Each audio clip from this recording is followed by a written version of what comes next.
Thank you for joining us in this labor support training video. This video is intended for CMH labor and delivery only and should not be distributed for outside purposes. This video is aimed at reinforcing different labor positions to utilize, to review the different fetal monitoring devices available, and to prevent lower extremity nerve injury during the vaginal delivery and pushing process. All the characters are fictitious. Sit back and enjoy.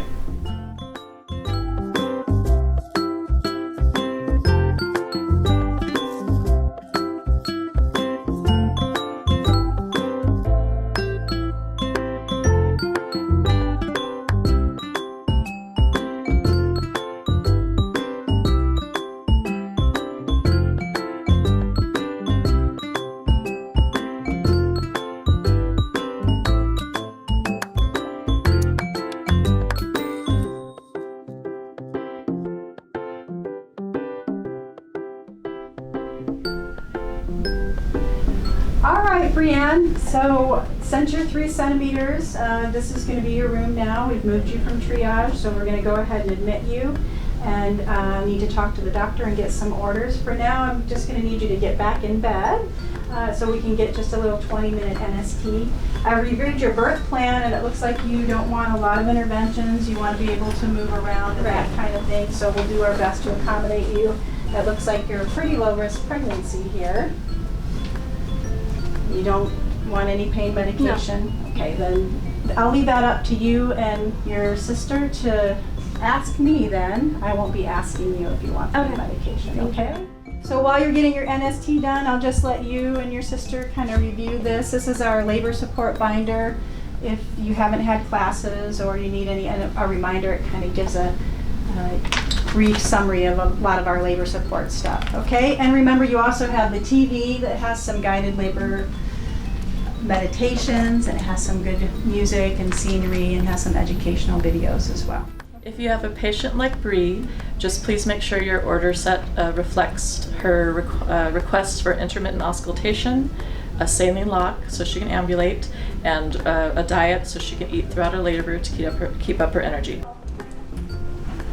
All right, well, your NST looks good. You've been on for about 20 minutes. I called the doctor and got all the orders and everything, so would you like to get off the monitor? Sure, yeah, okay.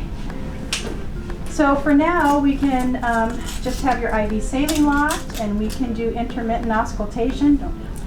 But if there ever comes a need that we need to have you continuously monitored for some reason, we have ways to do that. We have a telemonitor over here that we can use. It's like a little box that these plug into. And then we have a wireless monitor that just kind of sticks right on your belly. And both of those you can use in the shower as well.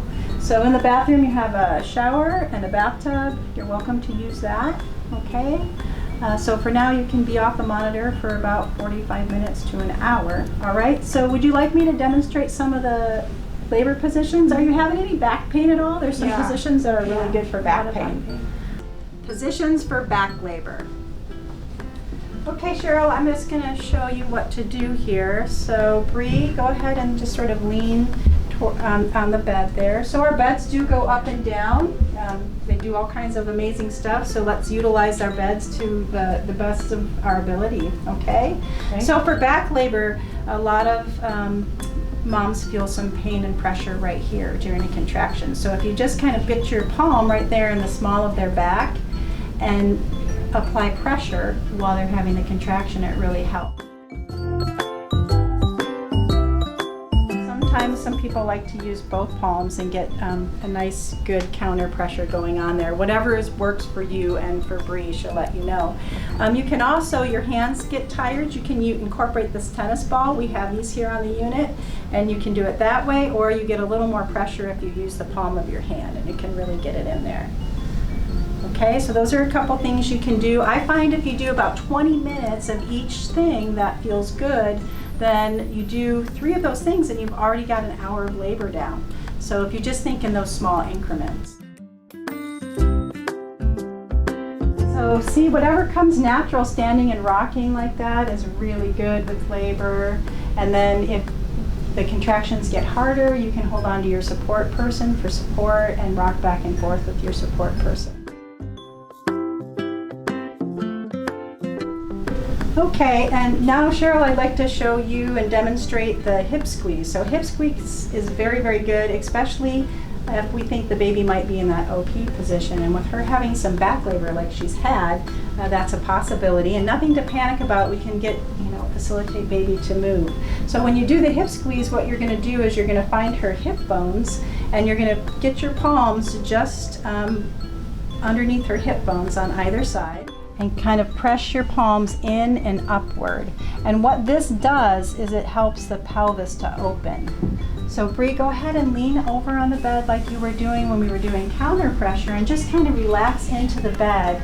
And yeah, you can even rock a little bit. So if we do the hip squeeze when you're having a contraction, then it's going to open up your pelvis and allow that baby to turn and move. And it will also take some of the pressure off of your back. Okay?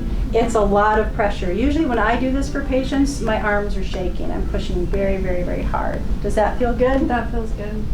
All right, good. So I'd just like to demonstrate on our pelvis, our educational pelvis here, how you do the hip squeeze. So the idea is that the palms are here, right underneath the hip bone, and you're going to be squeezing inward and upward. And you can see the movement of the pelvis bone, so it helps to widen the pelvis.